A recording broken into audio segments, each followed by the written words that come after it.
Hello UPSC aspirants.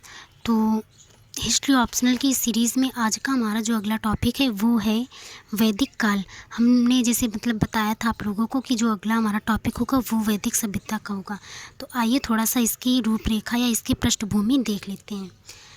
तो जैसे वैदिक काल, तो वैदिक काल को 3 भागों में बांटा गया है। एक ऋग्वैदिक, एक उत्तर वैदिक और फिर सूत्रकाल मतलब महाजनपद युग। तो देखते हैं, ऋग वैदिक क्या था, ये सप्त सैंधव प्रदेश था। उत्तर वैदिक क्या था, ये गंगा घाटी क्षेत्र में था। और सूत्रकाल जो है महाजनपद युग भी से बोलते हैं, ये था पूर्व दक्कन और पश्चिम साइड पे। तो इसको हम लोग आर्थिक जीवन देख लेते हैं, इनका भौगोलिक विस्तार कहाँ कहाँ था। फिर इनको 4-5 पॉइंट पे देखें, इनका आर्थिक जीवन कैसा था, इनका राजनीतिक जीवन कैसा था, इनकी सामाजिक जीवन कैसा था, इनका धार्मिक जीवन कैसा था। तो जैसे कि इनका भौगोलिक विस्तार पहले से हमने बता दिया, इनका भौगोलिक विस्तार सप्त सैंधव प्रदेश में था, इनका भौगोलिक विस्तार गंगा घाटी क्षेत्र में था और इनका भौगोलिक विस्तार पूर्व दक्कन और पश्चिम में था। इनका आर्थिक जीवन कैसा था, जो ऋग वैदिक आर्यों का आर्थिक जीवन पशुपालक था, ये पशु पालते थे। उत्तर वैदिक में थोड़ा चेंजमेंट आया और ये कृषि प्रधान अर्थव्यवस्था बन गई। और जो सूत्रकाल है वो नगरीकरण था। इनका राजनीतिक जीवन कैसा था ऋग्वेद का, तो ऋग्वैदिक लोगों का राजनीतिक जीवन कबीलाई पद्धति पे आधारित था। इन लोगों का राजनीतिक जीवन राजतंत्र प्रणाली पे आधारित था और इन लोगों का राजनीतिक जीवन साम्राज्यवाद पर आधारित था। अब देख लेते हैं ऋग्वेद की जो सामाजिक जीवन था वो कैसा था। तो इनका समतामूलक था, इनका जन्म आधारित था, इनका महाजनपद काल में क्या हो गया था, अस्पृश्यता और सामाजिक विरोध जैसी स्थितियाँ उत्पन्न हो गई थी। अब देख लेते हैं इनका धार्मिक जीवन कैसा था। तो इनका धार्मिक जीवन बहुदेववाद और एकेश्वरवाद, ये बहुदेववाद पे भी विश्वास करते थे, एकेश्वरवाद पे भी। जो उत्तर वैदिक थे काल के लोग थे वे चिंतन और दर्शन पर बल देते थे। और जो सूत्रकाल महाजनपद युग है तो इसमें नास्तिक संप्रदाय जैसे बौद्ध जैन धर्म का उदय हुआ। तो ये थोड़ा सा हो गया हमारी पृष्ठभूमि। अब हम लोग डिटेल्स से देखते हैं। तो थोड़ा सा इनको देख लेते हैं। जैसे वैदिक काल का टाइमलाइन क्या है, 1500 से 600 ईस्वी पूर्व। सिंधु घाटी सभ्यता के पश्चात भारत में जिस नवीन सभ्यता का विकास हुआ उसे आर्य या वैदिक सभ्यता के नाम से जाना जाता है। वैदिक काल को हमने 2 भागों में डिवाइड किया, ऋग्वैदिक काल और उत्तर वैदिक काल। ऋग्वैदिक काल की जो टाइमलाइन है वो 1500 से 1000 ईस्वी पूर्व और जो उत्तर वैदिक काल है वो 1000 से 600 ईस्वी पूर्व। अब वैदिक काल में ये थोड़ा सा हमने प्रीलिम्स के पॉइंट ऑफ व्यू से इनको थोड़ा सा पढ़ते टाइम नोट कर लिया था कि ऋग्वैदिक काल के महत्वपूर्ण देवता कौन थे, इंद्र, अग्नि और वरुण थे। उत्तर वैदिक काल में क्या हुआ था, प्रजापति, विष्णु और रुद्र भी आ गए थे। अब वैदिक काल से पूर्व हमने जिस काल का अध्ययन किया है उसके अध्ययन के लिए हमारे समक्ष केवल पुरातात्विक साक्ष्य ही उपलब्ध थे। इनके माध्यम से मुख्यतः आर्थिक एवं कुछ हद तक सामाजिक जीवन के बारे में जानकारी प्राप्त होती है।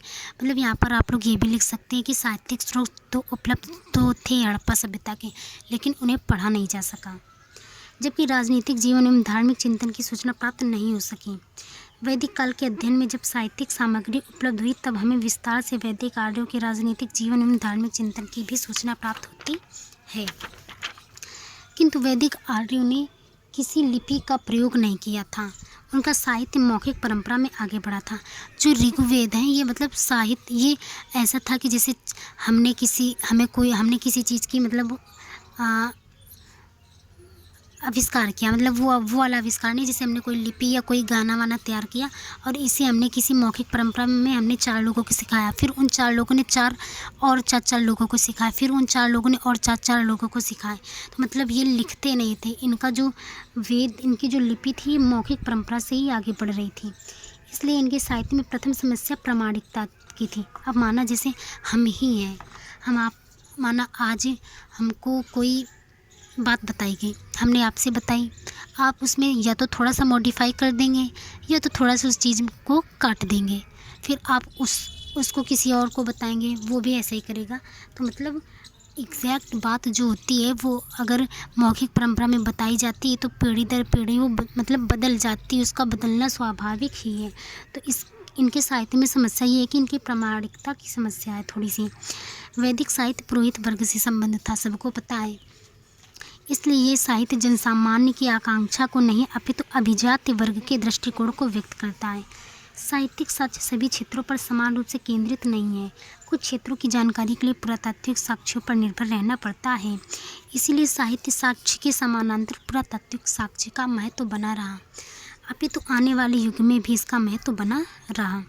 पुरातात्विक सामग्री संघर्ष की बजाय समन्वय को ही विशेष रूप में दर्शाती है। उदाहरण के लिए चित्रित धूसर मृदभांडों एवं गैरिक मृदभांडों का पाया जाना ये दर्शाता है कि वैदिक आर्य एक ही बस्ती में साथ साथ निवास करते थे। अब यहाँ पर एक हमें इम्पॉर्टेंट टर्म्स मिला था, अस्तो मा सद्गमय। हो सकता है जैसे एक बार क्वेश्चन आया था सत्यमेव जयते, ये कहाँ से लिया गया है, तो ये था मुंडकोपनिषद से। तो हो सकता है माना कभी प्रीलिम्स में ऐसा क्वेश्चन आ सकता है कि अस्तो मा सद्गमय ये कहाँ से लिया गया, तो ये ऋग्वेद से लिया गया है, और वो भी कहाँ से, बृहदोरण्यक उपनिषद से। बृहदोरण्यक उपनिषद ऋग्वेद से लिया गया है। तो ये प्री के लिए इम्पॉर्टेंट है, इसलिए हमने इसको हाईलाइट कर दिया है। अब आगे देखते हैं, इनका भौगोलिक विस्तार देख लेते हैं। जैसे हमने बताया था ना, भौगोलिक विस्तार सप्त इंदौर प्रदेश, और ये इनका था गंगा घाटी। तो गंगा घाटी मतलब जैसे ये हो गया भारत, ये तो इनका गंगा घाटी, ये भी मतलब थोड़ा सा ये मान लीजिए। तो इनका था पूर्व वैदिक काल, ये फिर उत्तर वैदिक काल। तो पूर्व वैदिक काल में जो इनकी सभ्यता थी वो कांस्य युगीन सभ्यता थी, फिर उत्तर वैदिक काल में ये लौह युगीन सभ्यता। तो इसलिए इनको पूर्व वैदिक काल को कांस्य युगीन कहते हैं, उत्तर वैदिक काल को लौह युगीन भी कहते हैं, ये याद रखिए। अब देखते हैं ऋग्वैदिक काल। तो ऋग्वैदिक काल के बारे में सबसे पहले हम इनके समाज के बारे में पढ़ेंगे कि इनका समाज कैसा था। जैसे तो ऋग्वेद के 10वें मंडल में 4 वर्णों का उल्लेख मिलता है। वर्ण व्यवस्था कर्म, अब जैसे ऋग्वेद के 10वें मंडल में हमें 4 वर्णों का उल्लेख मिलता है, इसका मतलब अब देखो 10वें मंडल में हमें 4 वर्णों का उल्लेख मिल रहा है, इसका मतलब 9 मंडल में नहीं मिला। तो इसका मतलब है कि जो वर्ण व्यवस्था थी ये ऋग्वेद के आरंभ में नहीं थी, मतलब ये थोड़ा बाद में आई। वर्ण व्यवस्था कर्म आधारित थी। ऋग्वेद काल में क्या था, जो वर्ण व्यवस्था थी वो कर्म के आधार, काम के आधार पर वर्ण को बांटा गया था। समाज पितृसत्रात्मक था, संयुक्त परिवार प्रथा प्रचलित थी। ऋग्वैदिक सामाजिक संरचना का आधार सगोत्रता थी। ऋग्वैदिक समाज पुरोहित, राजन और सामान्य लोगों में बटा हुआ था। अब ऋग्वैदिक समाज और इनकी स्थिति देख लेते हैं। तो जैसे ऋग्वेद के 10वें मंडल में 4 वर्णों का उल्लेख हमें मिला है। उनकी वर्ण व्यवस्था कर्माधारित थी, ये भी पता है। समाज पितृसत्तात्मक था, ये सब हमने पीछे देख लिया, इनको दोबारा लिखने की ज़रूरत नहीं है। ऋग्वैदिक सामाजिक संरचना का आधार सगोत्रा थी।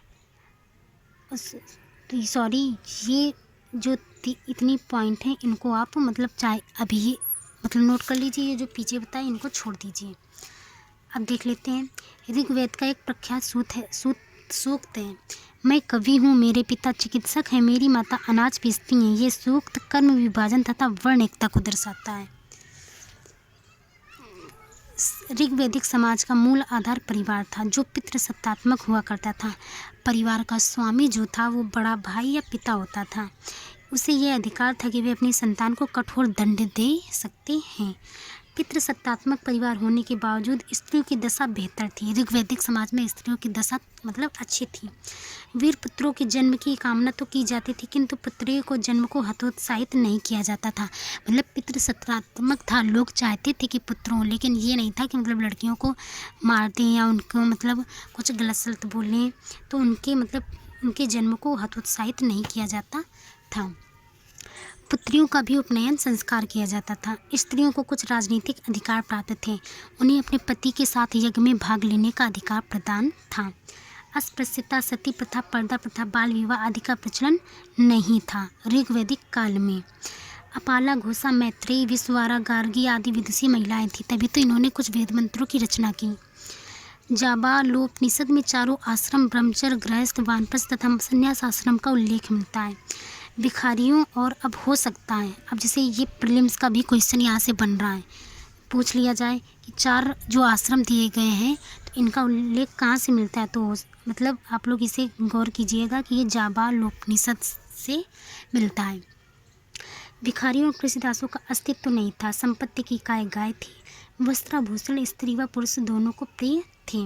जीवन के प्रति इनका दृष्टिकोण पूर्णतया व्यवहारिक था। ऋग्वैदिक आर्य आमोद प्रमोद के जीवन में विश्वास करते थे। रथ दौड़, घुड़दौड़, पासा खेलना उनके मनोरंजन के साधन में शामिल था। अब देखते हैं वैदिक आर्यों का भौगोलिक विस्तार था। तो वैदिक काल के भौगोलिक विस्तार, अब देखो सामाजिक हमने कर लिया, भौगोलिक विस्तार करते हैं।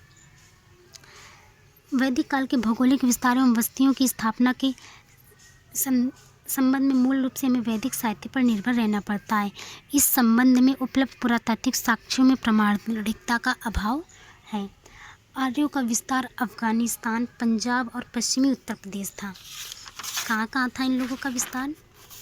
मतलब ये मान लीजिए अफगानिस्तान, पंजाब और ये पश्चिमी ये जो उत्तर प्रदेश है ये यहाँ तक था। ठीक है।